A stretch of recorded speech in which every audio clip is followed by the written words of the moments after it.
Without a doubt, Cuba is an integral and key part of Cold War history. Cuba, in a very short period of time, went from a close American ally to a close ally of a sworn enemy, and Havana and Fidel was not afraid to poke the bear. Eagle? In the months and years after the revolution, Washington hoped to remove Fidel from power and bring Cuba back into its orbit. I'm your host David, and this week we are going to look at the culmination of the American campaign to remove Fidel, the failure that was the Bay of Pigs invasion. This is the Cold War.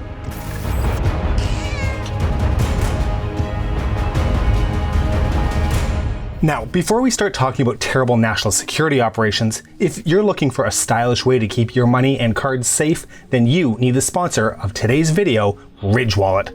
These wallets from Ridge come with RFID blocking technology to prevent digital pickpockets from scooping up your information. But the best part is how great they look while protecting that information.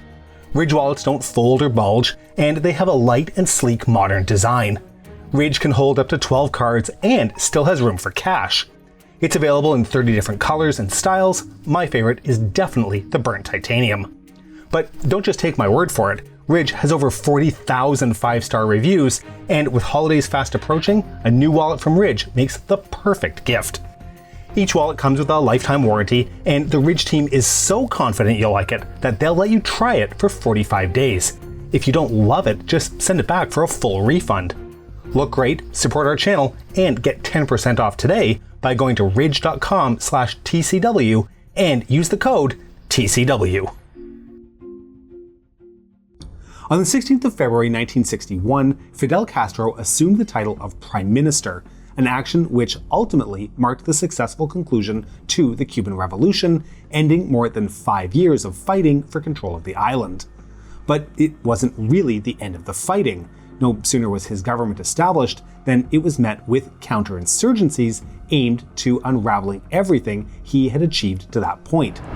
No less than 117 militant counter-revolutionary groups were formed, most of which took refuge in the Escambray Mountains, from where they fought a 6-year-long bloody struggle against Castro's forces.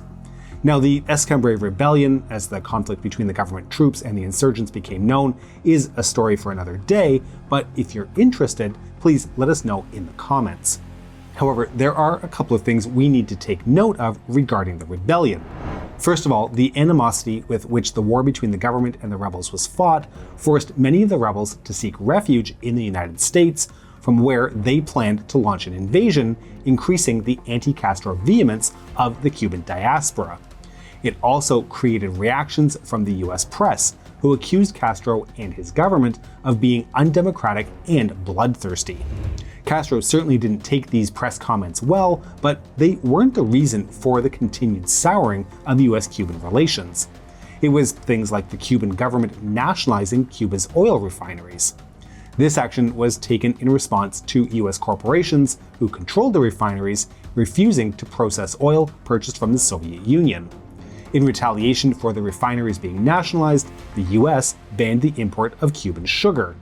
This, in turn, prompted Castro to seize more American-owned assets, and for the United States to then impose a strict economic embargo on the 13th of October, 1960.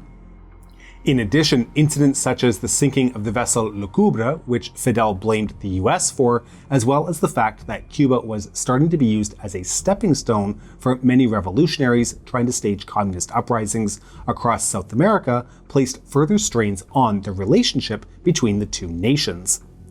These increasingly heightened tensions drove the CIA to create and execute a multitude of different plans to assassinate Fidel Castro, as well as other important revolutionaries like Fidel's brother Raúl and Che Guevara. Parallel to the numerous and admittedly creative assassination attempts, by early 1960, the CIA had formulated a plan for an armed invasion of the island using Cuban exiles opposing Castro's regime. President Eisenhower, recognizing the increasing hostility and possible threat that a communist Cuba could pose to the United States, tasked the CIA with creating an invasion plan to topple Castro's government. Preparatory work began with CIA Director Allen Dulles assembling a team of agents many of whom were veterans of the successful 1954 coup in Guatemala, which of course you all know about since you watched our episode covering it. Now, in March of 1961, Langley received a whopping $13 million allowance in order to deal with Castro, and covert operations began shortly afterwards. These included, but were not limited to, the buildup of an intelligence network inside Cuba, the training and equipping of paramilitary forces outside the island, as well as the acquisition of logistical support for these units, and of course the agency's old-time favorite, a propaganda campaign to be carried out on the island itself. And yet, despite this mandate, for the 6 months that followed, these covert operations, mainly focused on supporting and reinforcing the already present anti-Castro insurgents in the Escambray, were met time and time again with failure. With little progress being made, Langley explored plans for an all-out amphibious invasion, a process that was sped up when John F. Kennedy won the presidential election. So, as just mentioned, the CIA was recruiting Cuban exiles living in the United States to stage what was supposed to look like a local uprising and not a US-backed intervention. Though initially consisting of only 28 men, the small group of Cubans that had gathered around the political leadership of Manuel Francisco Artime Buesa, it would grow to become Assault Brigade 2506, numbering roughly 1,500 soldiers. As Artime was a politician and therefore not well suited to command the brigade, military command of the brigade was given to Pepe San Roman. His men were then trained in secret bases that had been set up by the CIA in Guatemala, Puerto Rico, and, ignoring the State Department's guidelines, even the United States itself. Naturally, for an operation of this size, air and naval forces would need to be included. 8 C-46 and 6 C-54 transport planes, as well as 16 B-26 Invaders, would be used to bomb Cuban forces and support the invading forces. Like the ground troops, the pilots were trained from disguised bases in Guatemala, with Langley employing various tricks to camouflage these aircraft to appear as part of the Guatemalan Air Force. Similar lengths were taken to disguise the creation of the naval force, which would carry troops, ammunition, and other supplies to the landing point. Under no circumstances would the vessels be American, out of fear of exposing direct US involvement, so the CIA procured 5 ships from a Cuban-owned ship line: the Atlántico, the Caribe, the Houston, the Lake Charles, and the Rio Escondido. Also part of the naval force were 2 large landing craft, Blagar and Barbara J, as well as 8 smaller craft that would carry personnel, as well as the 5 M41 Bulldog tanks and the trucks, jeeps, and other support vehicles to be used in the landing. As to the success of disguising this force, saying that it had mixed results would be a generous statement. Not only was this a large collection of men and equipment, but operational security was lax at best. It was no secret to the Cubans that an invasion force was being assembled, or that it was a fully US-backed plan. Of course, gathering the war material and training men was only half the necessary preparation. The other half was choosing the landing site and forming a tactical plan. Langley's original plan called for a landing in the Trinidad area southeast of Cienfuegos, a location distant from Havana and Castro's forces concentrated in the capital. In addition, the area had access to facilities vital for the successful outcome of the operation, primarily docks. But it was also quite easily defendable, as Cuban troops coming from Havana would have to cross a bridge, which could be blown up to further bolster the defensive capabilities of the invading force. Yet, despite the numerous advantages this location offered, President Kennedy took a completely different decision, which perhaps forever changed the course of history. On March 11th, during a meeting with senior CIA officials, Kennedy rejected the Trinidad plan, calling it overly spectacular and pointing out that the lack of a large local runway to be used by the bombers would potentially reveal America's involvement. So Langley went back to the drawing board, this time choosing a quieter place for the landing, this time to the southwest of Cienfuegos, the Bahia de Cochinos, the Bay of Pigs. According to the CIA's plans for Operation Zapata, as it was named, landings would take place at 3 locations, codenamed Red, Blue, and Green Beaches. Blue Beach, or Playa Girón, was to be the center of the operation, where San Roman would establish his HQ, while paratroopers of the 1st Battalion would drop at 3 points further inland, at La Jorquito, at Govandora, and at Central Australia's sugar mill, with the task of securing the roads leading towards Playa Girón, while a 2nd detachment would secure an airstrip and the town of Sopilar. Paratroop Command under Alejandro de Valle would establish its own HQ at San Blas. Following them would be the 2nd and 5th Infantry Battalions, which would land at Red Beach, while the 6th, 3rd, and 4th would land at Blue Beach. Finally, the 7th Infantry would make its landing at Green Beach. After the beachhead was secured, the 3rd Battalion, which had been assigned the few tanks that took part in the operation, would move to seize control of the local airfield, which would provide a first-class base for the bombers to operate from. This was the plan the CIA and Assault Brigade 2506 would work with. While it was a solid one in theory, there were some worries that it was overly complicated with too many moving parts. These worries, however, were never really voiced, drowned out by overconfidence and hubris that past successes in Guatemala and Iran had created. In reality, though, everything that could possibly go wrong with the plan did. The main invasion was planned for the 17th of April, 1961. On the night of the 14th of April, days before the main attack would begin, a diversionary landing was to take place roughly 30 miles east of Guantanamo, near Baracoa. However, as Nino Diaz and his 160 men were approaching the beach, they discovered that a group of Cuban militiamen, who had possibly been notified in detail about the American plans, were already waiting for them, and so the diversionary landing was cancelled. While the failed attempt to draw Castro's attention to the east undeniably negatively affected the outcome of the mission, so did the overly successful air operations conducted the following day. Let me explain. Dutifully following the CIA's plan, on the early hours of the 15th of April, the exiled Cuban pilots took to the skies in their B-26s with the task of destroying the Cuban Air Force on the ground, deemed a determining factor for the outcome of the operation, since the landing force had no anti-aircraft guns and would otherwise be at the mercy of Castro's planes. The bombing runs were extremely successful, and by nightfall, half of the Cuban Air Force had been destroyed on the ground. However, this mission included a propaganda portion. 2 of the bombers were to fly to the US, where their pilots would claim to be Cuban defectors, and they would assume responsibility for the destruction that had been caused, thereby drawing away any suspicion of US involvement. When they reached US soil, their fake story quickly became widely known and served its intended purpose, but it would soon backfire. As a result of media attention and immense political pressure, the pilots could not risk launching a second bombing run without first capturing the airfield at Girón, as it would reveal the origin of the aircraft. So it was decided that the Air Force would no longer intervene, and the brigade was left to its fate, to fend off the remaining half of the Cuban aircraft, without anti-aircraft weapons. At the same time the B-26 were inadvertently grounded, the CIA suffered another setback as Fidel launched a major counterinsurgency campaign across the island, arresting almost 500,000 Cubans, including many rebels and operatives working for the agency. Adding to this catastrophe was the CIA's failure to even contact and organize members of the anti-Castro movement that still remained in Cuba and would have been willing to help the landing force.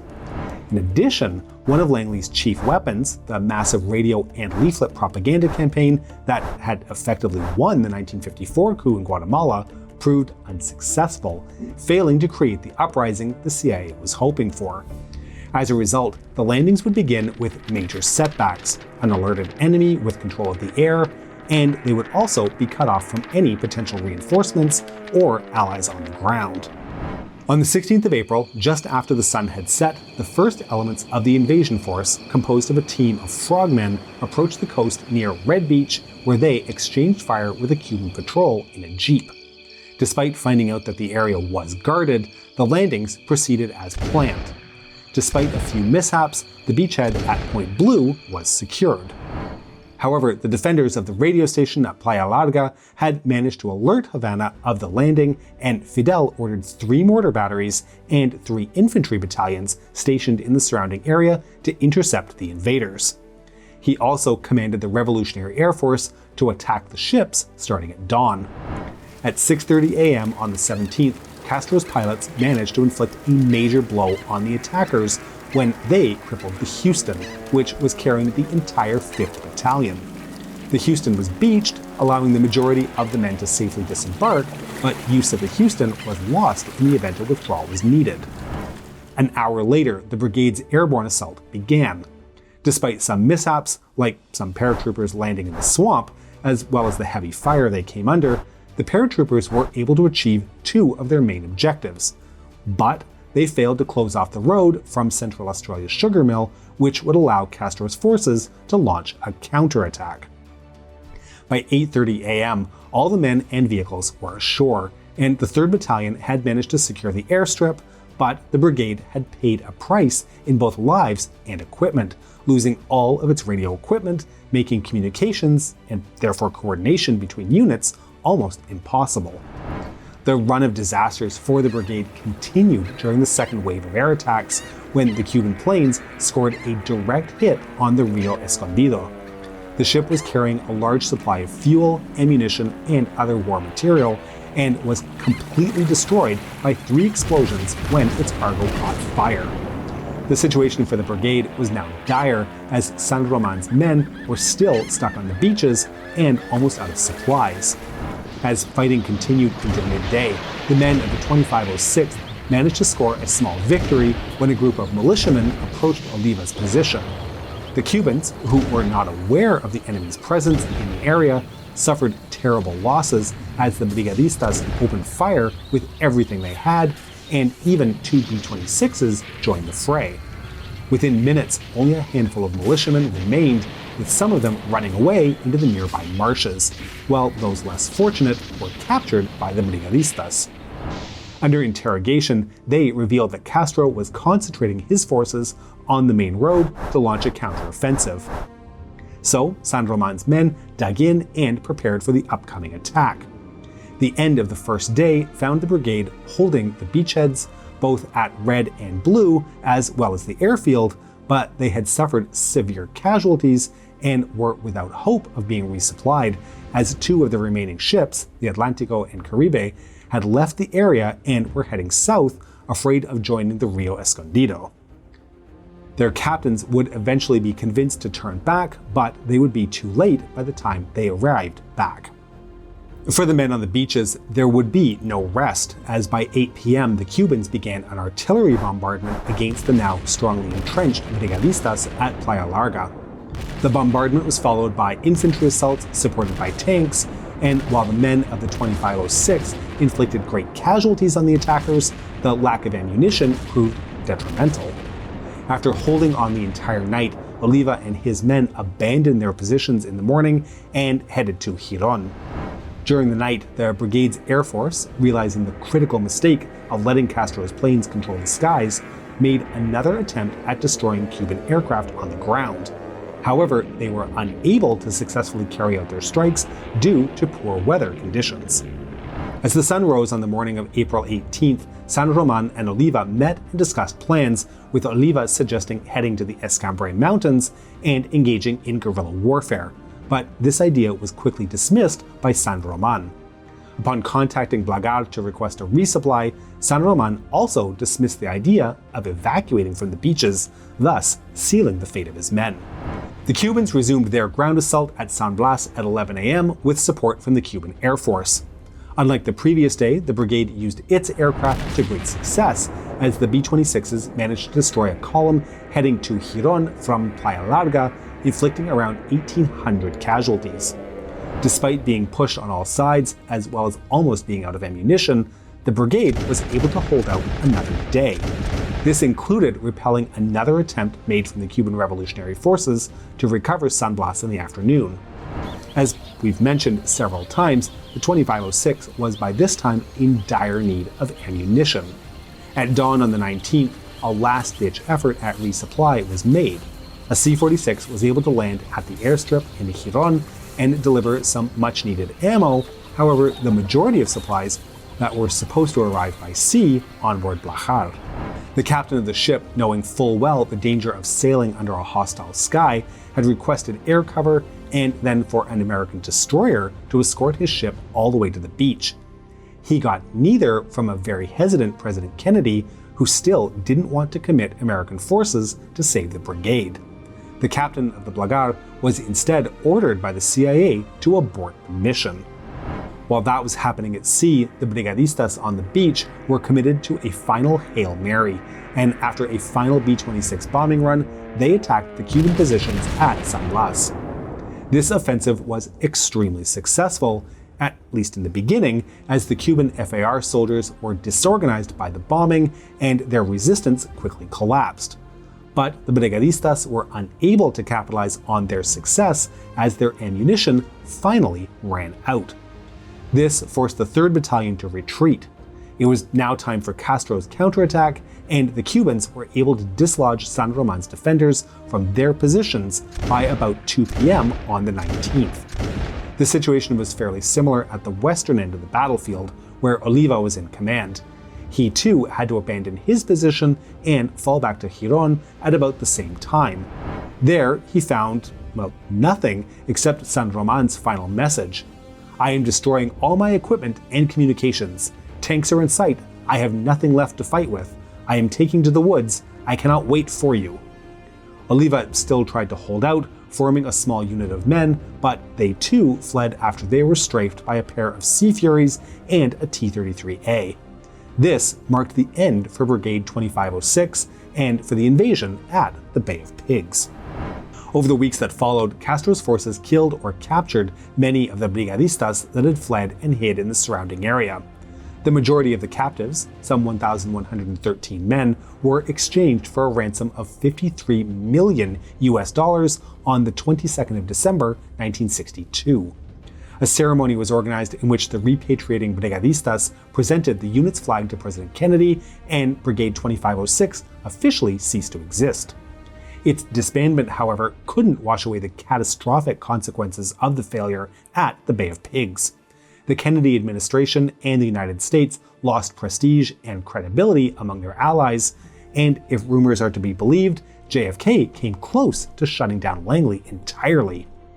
At the same time, Castro became much more wary of future US attempts at overthrowing his regime, while the revolutionary movement in Cuba was, in the words of Comandante Che, stronger than ever. And yet, the failure at the Bay of Pigs was not the end of US involvement over Cuba. Far from it, in fact.